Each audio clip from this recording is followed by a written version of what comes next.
What's up? Another day, another dollar, and we back at it again on the video. Here's the subwoofers. Before I started, this is how it looked like. But I'm not talking about the subwoofers. I'm actually going on. You could say it's not really a trip, but it's yeah, one of my friends that you're gonna probably seen that he's going. Well, we're going to PA's pick up his mom's car, new car. So I had to bring him. So what I'm doing is I'm gonna be driving him in this. So I'm prepping a lot of stuff. I actually had to change out one of my outer tie rods because it was actually bad. And what happened was, it wasn't the bushing was bad. It was I took it off for some reason when I was doing the clutch things, and when I took it off, pretty much the whole entire thing was spinning, and I tried to place it back in. But what happened was the actually it started to strip. The bolt actually stripped with the threads and everything, but luckily that's the reason why you have a cotter pin. But I bought a new one. It is actually a good brand. I think it's called Moog. It actually has a grease fitting at the bottom. So I don't have a grease gun for right now. I'm probably might buy it in the future and then put some grease in there. But yeah, I was actually surprised that the bushing wasn't bad. So but I could have retapped the threads, but I already had a new one, so why not? So what I'm doing right now is with my coilovers. These coilovers are blown, by the way. And what I do recommend for people buying coilovers on the 3rd gen Eclipse and you're trying to lower it and stuff like that, these coilovers ain't the best. I don't know about the new ones, like probably they changed the how it looks or whatever, like the branding and stuff like that, and updated it.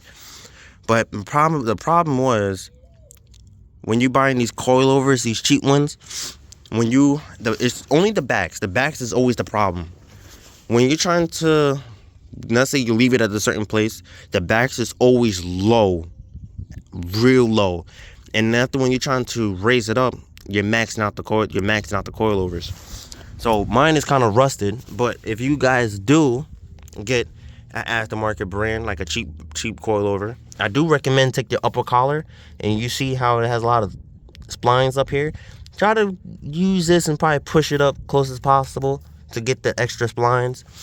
So if you can get extra splines, then you're gonna have more room down here in the collar, and then from there this will be good. So I did raise it down, raise it up by a couple, by a lot, and I did put thread locker on there too as well. So now what I had to do is do the other side, but can't do the other side from right now. I had to put the wheels on and do a little bit alignment, a little bit after.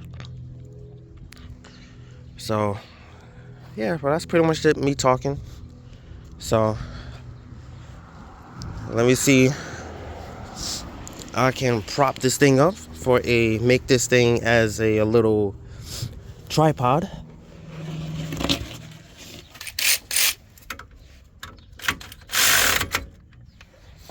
All right, that's good enough. And just do one little ugga. All right, that's good enough. Then we take this cotter pin that is still in good condition.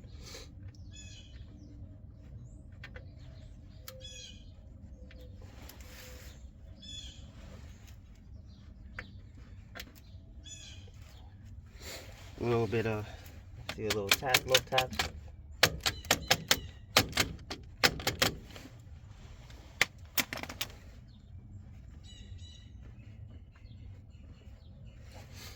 Little love taps.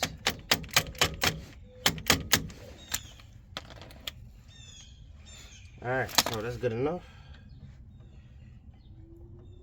We'll bend that one back. Alright. Now that is good. So now, last but not least,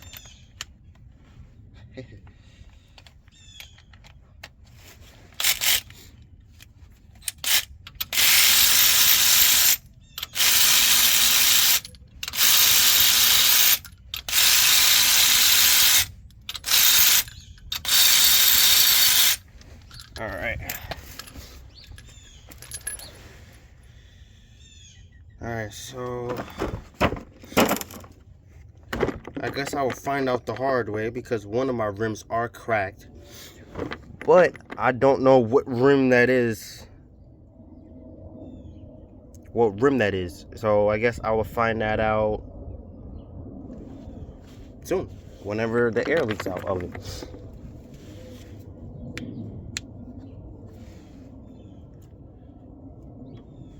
Alright, I'm gonna leave the locking nuts loose because I am gonna be doing alignment too as well for this. Yeah, because I'm gonna leave this loose. I'm gonna do an alignment. I was actually working on a car, one of my cousin's cars, yesterday, and her car was, I wish I recorded it. Yeah, but I wish I recorded it. It was if you guys know, it's a 2018 Hyundai Elantra. Yeah, but what she had was a lot of problems. I really wish I recorded it because it would have been a lot better. Fixing like a how-to video. But she actually had a problem with the battery was kept on dying, and she replaced the battery. Then maybe a couple of days later, then it died again. So now we was just like, okay, now you have an electrical issue. So I ended up finding it, and it was actually the hood. When you pop with the hood, then they have a little sensor underneath the like where the lock is at. Just bear with me, I'm kind of tired. I did a lot today. Yeah, the hood latch. But pretty much, yeah. So that was the issue why the battery was kept on dying. So I just unplugged the little sensor right there, and pretty much then from there I needed to do alignment on it, and that alignment was so bad. But if you guys want to do alignments, or if you guys want to just kind of learn from yourself, or get to the point that, you know, you could start your own little business and then start working on cars on like at your house or whatever like that, start being for people. When you're doing alignments, I definitely do recommend to look at the tires first, because if those tires are bad, or if it's like kind of like, you know, in an angle, it's not worth doing a alignment, because right when you get a new tire, that alignment is going to be off. Plus it's going to be a pain.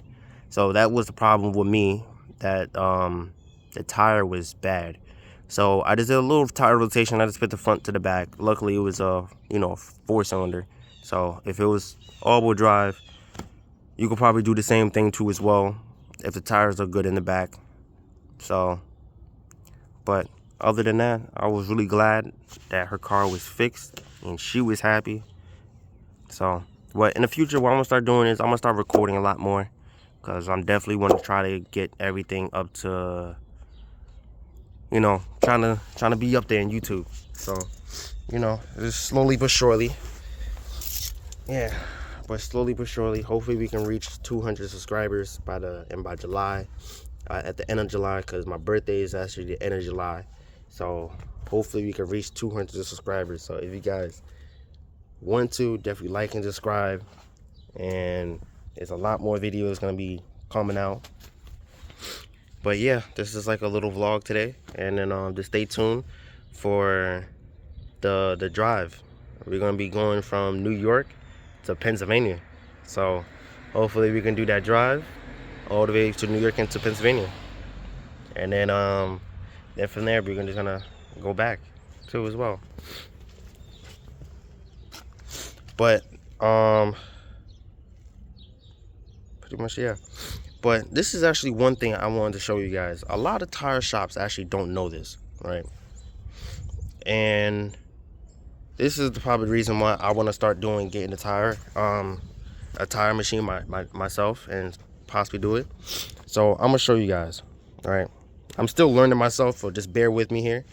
But so this is my rim. Don't mind how it looks, because the previous owner actually plastic this. So in the future, I'm gonna take this plastic off and make it look nice. I could probably scrape it off, but you leave it alone how it is now. But if you see these little dots here, This is like an orange dot. I think this is like this is a red dot. So I saw a video. It kind of depends on if you have 2 dots and it means something. But I just had to do some more research. But if you pretty much have a dot that's on your tire, and it's gonna be whatever color, and if it's 1, you're supposed to align this dot up with the valve stem, because then from there, you don't really need no weights on your rim like he did to get it balanced and stuff. So, and that is one little trick that they of tires that you supposed to do. So probably some tire shops do it, but some tires don't do it. But sometimes some tires do have a stamp. Like, see, like this is a dot right here. There's a stamp. So this stamp right here puts to line up with the valve stem every time. And then after, when you do it, you never need weights like he did right here. You see where the weights is right here and the stamp is right here. So if you put that right there with a valve stem, then it's something about it with the tire that when you put a line up with the valve stem, then you probably don't need any weights, or you just need less weights on your rim. So, and then we check it out for this tire too as well. I don't think this tire do have a stamp though. So yeah, so this tire don't have a stamp on there, so it is what it is. And yeah, you use some weights right here. So if it was a stamp, it probably would have been right here. So, but pretty much, yeah, I can't complain. It's a stock rim anyway, from all the way from 2003. So you really can't complain. It is what it is. In the future, I'm gonna get me some better rims.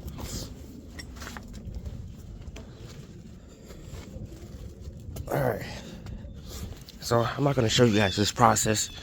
I'm just gonna put all the wheels on. I'm gonna just get to the interesting part, is actually adjusting those coilovers in the back. So that's something that we're gonna be doing. And pretty much, yeah, these some good looking tires, I'm not gonna lie. So yeah, you're gonna put the same brand in the front and the off brand in the back. All right, so bear with me, and then I'll see you guys when these tires back on. So it actually been a couple little minutes. I got one tire on, but I kind of just found out. So this is what I did was I bought a new ABS wire. Then maybe like that same day, literally, then something just broke off, and it didn't, and then it just started to pop up again. Then I realized after I'm doing this, the whole entire wire was off. So it wasn't broken. It was just broken, snapped the wire off. So I was like, you know what? Instead of me just doing that, let me just go and just rewire it. So I had these clamps, and then I just did that. I'm gonna put some electrical tape and wrap it around so like it won't damage the weather, like the weather purposes, stuff like that. And then yeah, probably that's a good idea. And I'll leave it like that. But pretty much, yeah. Hopefully it works. If it don't, then I have to buy another ABS wire. But if it works, it works. Hopefully, what I should have did was just put a little bit extra length on it. But yeah, so after when I actually get this car back on the floor, and then I have to start it up regardless. So yeah, I'm gonna try it out to see if it works. But in the meantime, I just have to hurry up because it's, I have a couple things I had to do. I have to raise up the suspension on that side, and then from there I just have to just do the alignment and just do the alignment over. So but pretty much, yeah. But let's get it done, because we're not gonna even though I wish I can do this myself, but I wish I had powers in there. It could just snap my fingers and everything just be fixed, but sadly life don't work out like that.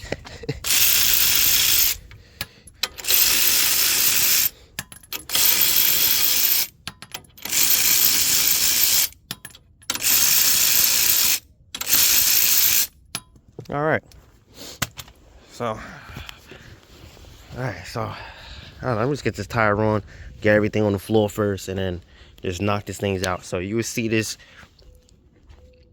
semi on the floor, and the front will be on the floor, then the back. But you will see this on the floor in 3, 2, 1. All right, so I kind of finally got this thing on the floor.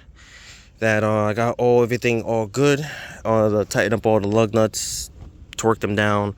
I actually raised up the suspension up a tad a little bit. It is like the max I can go for the suspension, but it would do for right now. Probably in the future we can probably convert. Really, I want to get this on airbags, but hopefully in the future we could probably get like a little better brand or another cheap brand. It kind of depends what I want to set up this car as. Get airbags or put coilovers on this car again. So that's something I'll probably decide in the future. So one of the two, because there's no point in me spending $1,000 coilovers and then I want to change my mind and get airbags. So I would as well just, you know,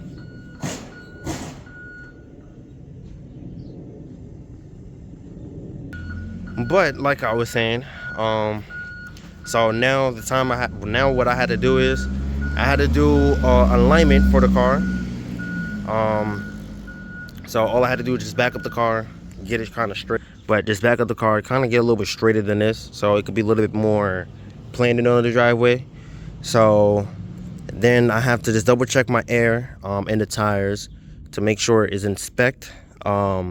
This car is actually calls for like 32 in the front, 29 in the back.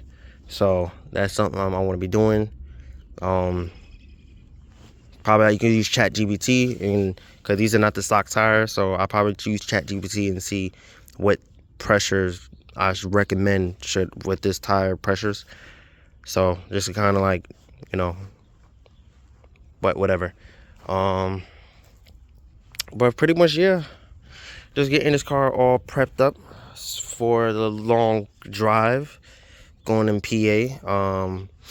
We're kind of going kind of close to Allentown, so if you guys are in the area in PA and Allentown and you see the whip, you can't really miss it, because it's honestly, you barely don't, like, you do see, and I'm not gonna lie, but you do see cars like Eclipses that probably this color, but it's very, very rare. That's the only thing. It's rare to find this car with this color with its GTS model and everything. Last person, I think it was one person selling it, and they selling that car for at least $6,000. No way that car is selling for $6,000. I don't know why people think this car is really, but it's really not. It's really not up in price at all. I think the max somebody's, even if you guys really looking for Eclipse, I would say the max that you should ever spend on Eclipse in this day and age is probably maybe $2,000 to maybe $2,500, and that's just because of the market is pretty much going up in price, going up compared to like 5 years ago. Because before, maybe 5-7 years ago, you can actually get this car nothing past $1,500. I actually bought this one for $700. So, but I did a lot of work onto it in 9 yards. I'm not talking about it now, but she came a long way, and she's from Chicago, so I think. But only reason why I know, because this sticker been here ever since I bought it. I never took it off, and then it says something but Illinois, I think, on it. Well, it says IL, so I think it's Illinois. So, and then it says normal, and I could be wrong, but I could be definitely wrong, but I know that's one of the blocks in Chicago, and they actually kind of say it backwards, and they say Lamron, but it's actually normal of the street. So I could be wrong, but I could be definitely wrong, but I know that's one of the blocks that's out there. I just saw it on YouTube a while back ago. But enough of me chatting and stuff like that. Back on topic, I think this car did come from Chicago, because when I first bought this car, I bought it in Suffolk County, but I see that sticker, and then it says IL, that I think it's Illinois, then it's normal, and that's one of a road that's on in Chicago, And I actually, when I first bought it, in the glove compartment, they actually had like a bullet. I don't know what millimeter it was, but it was like a little bullet that was in the glove box. I threw it out alone. This is years ago, because I had this car for about like 7 years now. But that's something that, yeah, yeah. And this car did come in an accident, because if you guys know, by my front radiator support and by the fender, this car did come to an accident. So it is what it is. Enough me sitting here chatting.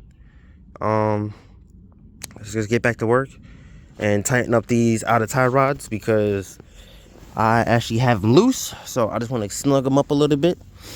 So just snug them up a little bit until I can so when I turn the wheel,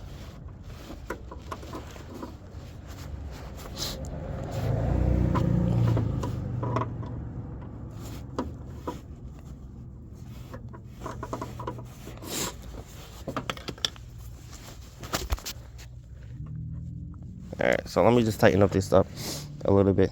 All right, so I have everything all perfect. One thing I do recommend is to have a cardboard, get a plastic bag. I do recommend to get 2 plastic bags on each side, and then put like grease. I just put power steering, not brake fluid, because I had a big giant container sitting right there. Or you can use grease. I have a grease that's underneath the car, but I kind of forgot it there. But that's how my setup is. I have cardboard, then I have a plastic bag, then I have another cardboard that's inside the plastic bag, so it can just very easy. You can move the tire left and right, because the one thing you want is no friction when you turning it. The least of the friction is, the better. So I did that on the left and right side, so you can tell. And before you start, I had you do have to jack up the cars. So one thing I do recommend is to have the wheel shake a little bit, put it like halfway like this, then put it like halfway like that, and then center it. And then from there, sometimes and jump on, like, you can just jump on the side of the car right here, like right here, just jump, so you can settle the suspension down a little bit, because you did jack it up. So, and then it will settle everything how it's supposed to be. So right now, I'm looking at my tire right here. So it looks like this tire is towed in by a little bit, and as you can tell by like here, like it kind of looks like just a slight little bit. You could tell by it's like the angle where it goes to. It just looked like it's slightly towed in, so that is a plus. Now you look at this side, my bumper is kind of bad, so it's kind of hard to see, but it looks like it's kind of towed into as well on the passenger side. So it's not the end of the world, but at the end of the day, you don't want too much toe in, because then you can still rub the tires. So you kind of like, this is the way you get it. You get your 2 measuring tapes. I actually do recommend, if you guys have like a digital measuring tapes that actually says like the inches or whatever, like millimeters or whatever like that on the measuring tape itself. I did see that it's like $40, but you need 2, so that would have been like $80. But at the end, it would have been way better than the regular measuring tapes, but it is easy. So this is what I do recommend to do is, when you're doing this, you want to zero out the suspension. So that means that do left and right, get the tire to be even as possible. So whatever on this side number it is, so let's say it's 35. I just throw a number, 35. All right, and the front, it says, let's say it's 34, right? So that means you move the tire, try to move it close as possible to where it says on this side. Then from there, you go on the other side, and then you go, back and forth, and then see if it's where it says 35, 35, and let's say that one is like 34 and 34. I just say a number, right? It doesn't matter what the numbers, if it's even on both sides.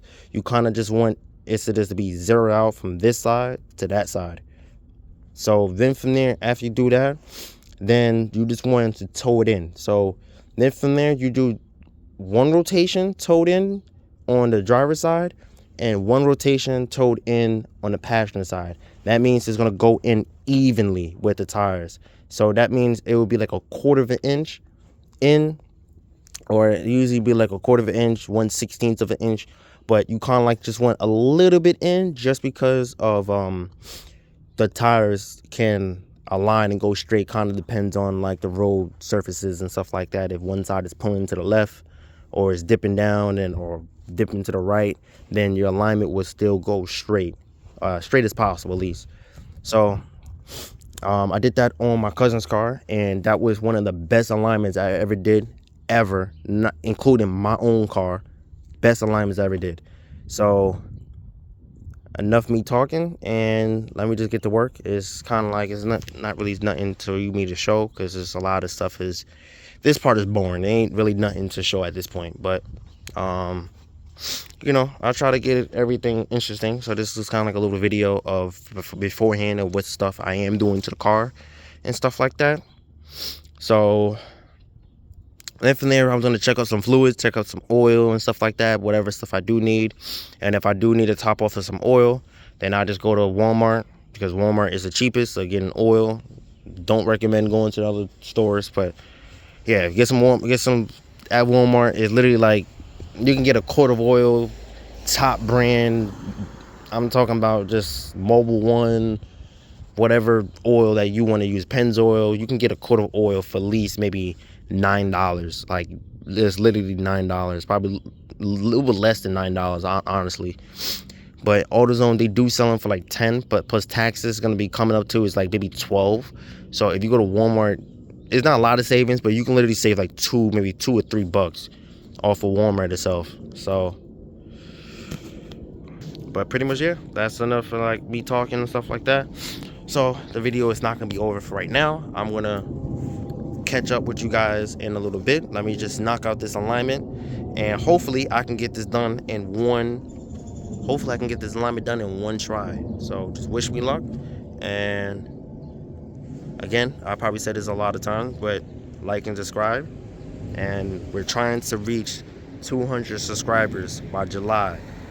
If we can make it before my birthday is at the end of July. If you guys want to know, it's on the 28th.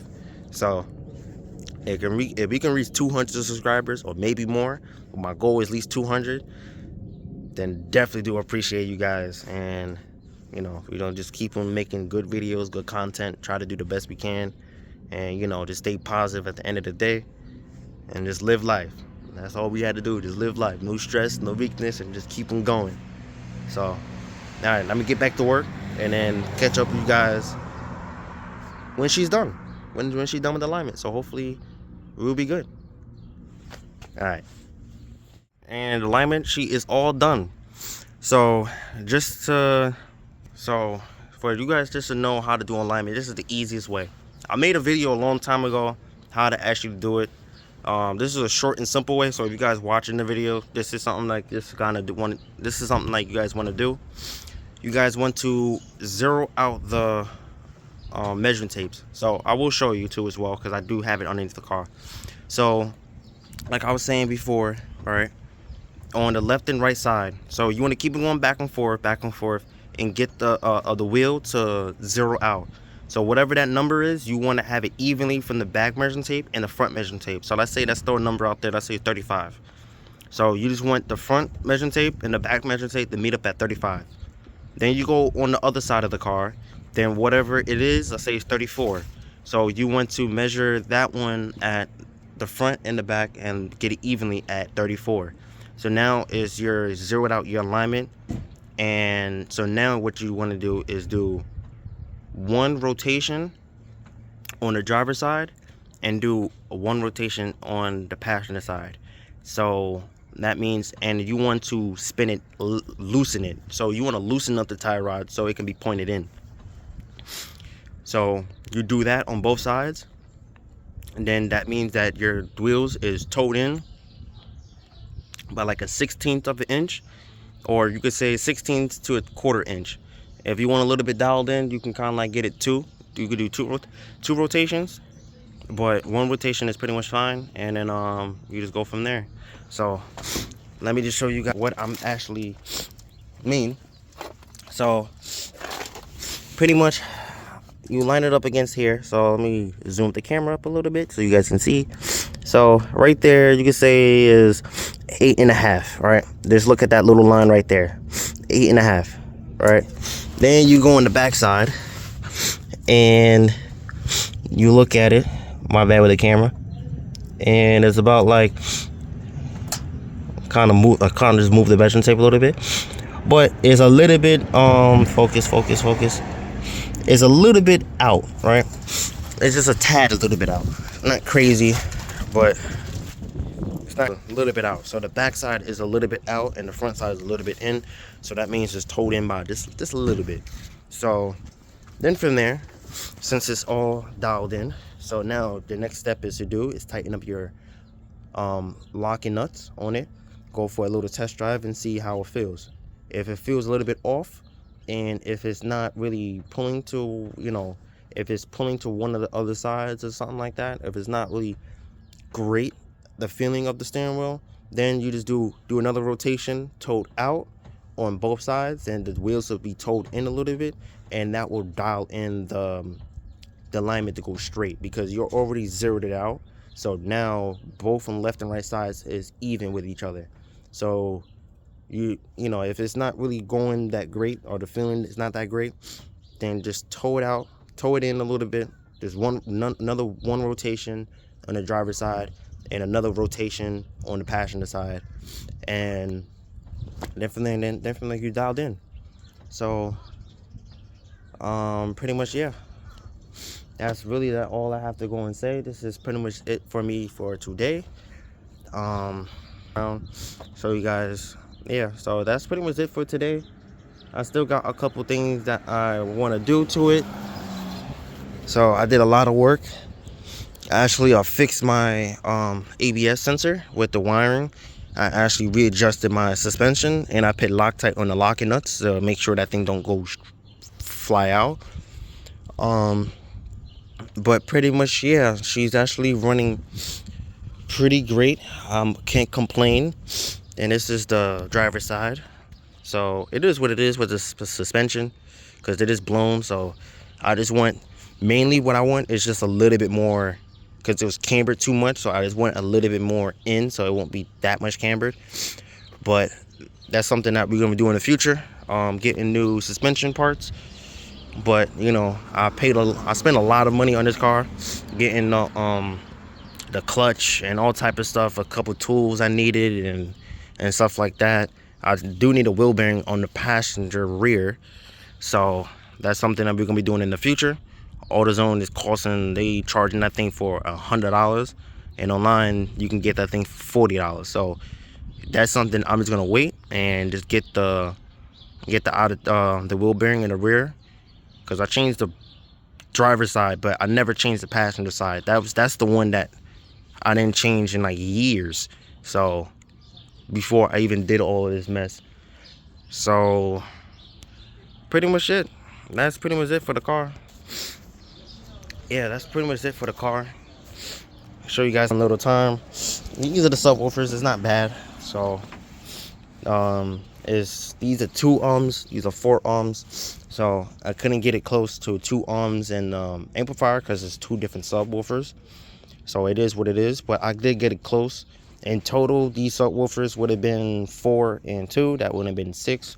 So since I did it in parallel, right now it's like a 4.6 ohms. So it's not bad, and it works pretty great with the subwoofer, with the amplifier. So can't really push it too much, because the amplifier is pretty much maxed out. So until I get another amplifier with a bigger RMS, that's close to a 900, because that's where this is at, 900 ohms. No, 900 RMS for these subwoofers, because I wear it a parallel. So yeah, so that's probably in the future but that's for the bass system. So it's gonna be a lot more better bass. One of the comments actually told me just to go and buy another box, but this is what I'm gonna be doing. I'm gonna actually be using ChatGPT. I'm gonna put all the information on that, and I'm gonna measure everything while I'm out here doing that. I want to measure everything of the box. So I'm gonna get the length, the width, everything. So I'm gonna see what they say of, of the, like, just what they say about what to get the best sound for my setup. Definitely aftermarket boxes is good, but if you want that little extra, that little extra oomph out of it for your setup, then you have to go with a customized box. So yeah, so I'm gonna try to do it myself. I actually went through BOCES for a couple years and around like high school, so cutting wood ain't nothing new to me. I'm pretty much used to it. Yeah, thing cut out on me, but I think I hit the button by accident. But like I was saying, yeah, but I'm pretty much used to it. So that's pretty much it for me talking, really. Pretty much, yeah, I did a lot of work for this car. This car is pretty around. Yeah, this car is pretty great. As long as you take care of the car will take care of you. Just do your maintenance. Mileage don't really is a pretty much is a myth that people say after certain miles that it's just like, yeah, you need to get a new car. But as long as you take care of the car, if you have a truck, main priorities is rust. So I will recommend, if you guys have a new truck or so like that, get something that is good enough that you could put a coating over the truck. And one thing I noticed too, every time you see a truck, they always have these holes in the middle of the frame. It kind of is something stupid, but I don't have a truck, so anybody who can say better information than me. All right, somebody was calling me, so I'm just gonna repeat myself. But yeah, but if you guys, if you have like a truck or something like that, the one thing I noticed about trucks, that on the frame itself, they have these holes right in the middle of the frame, and I don't know what the hell that is though. What they did that, why they even made holes in the middle of the frame for. I'm assuming that you can probably attach stuff to the frame. But if you guys not really doing that, I would say it's better off covering that hole, because then moisture is gonna get into it, and then from there rust will rust inside out. So as long as, if you can do anything with moisture and wetness, and yeah, somebody's keeping calling me. So after this video, I'm gonna call them back. But you guys want to finish up the video for you guys. But like I was saying, as long as you can keep up with the moisture and cover up those holes, and for rust and stuff like that, that's a good thing. But that's pretty much that's it for me talking. And thank you guys for watching. I really do appreciate it. And again, probably for the fourth time, we're gonna be trying to hit 200 subscribers at least by the end of July. So if you guys like my videos, if you guys see that anything that I can improve of, definitely put in the comments below. If anybody, you guys want to see something like a crazy video, I will try to do. If I have some time, I will try to do. Try to do some new things. I have a skateboard. I didn't skateboard in years, so I'm gonna try to see if I can start learning and stuff like that, and learning some new tricks and stuff like that. I do have a skate park kind of close to my house, so we could probably hit there real quick one day. Because I don't like do the tricks, but I always wanted to go on the ramps and go like that. So that's something that's something I probably might do. Probably see somebody who skateboards crazy can teach me whatever tricks and stuff like that. Like anything that's kind of like good to do was skateboarding without getting hurt and stuff like that. Of going on the ramps. But that's probably a video that we probably might do in the future. But yeah, thank you guys for watching. Like and subscribe, and see you guys at the next one. And see you guys when we're doing that PA trip. So if you guys in the area in Allentown, around that area, don't know what exactly town I'm gonna be at, but I know it's gonna be around the Allentown area. So if you guys see the Eclipse, then say what's up. I definitely will love to meet one of you guys, if you guys in the area, and if you guys see me. So I'm gonna be out there for that one day, so I'm just going there and coming back. So pretty much, yeah, just like and subscribe. See you guys in the next one.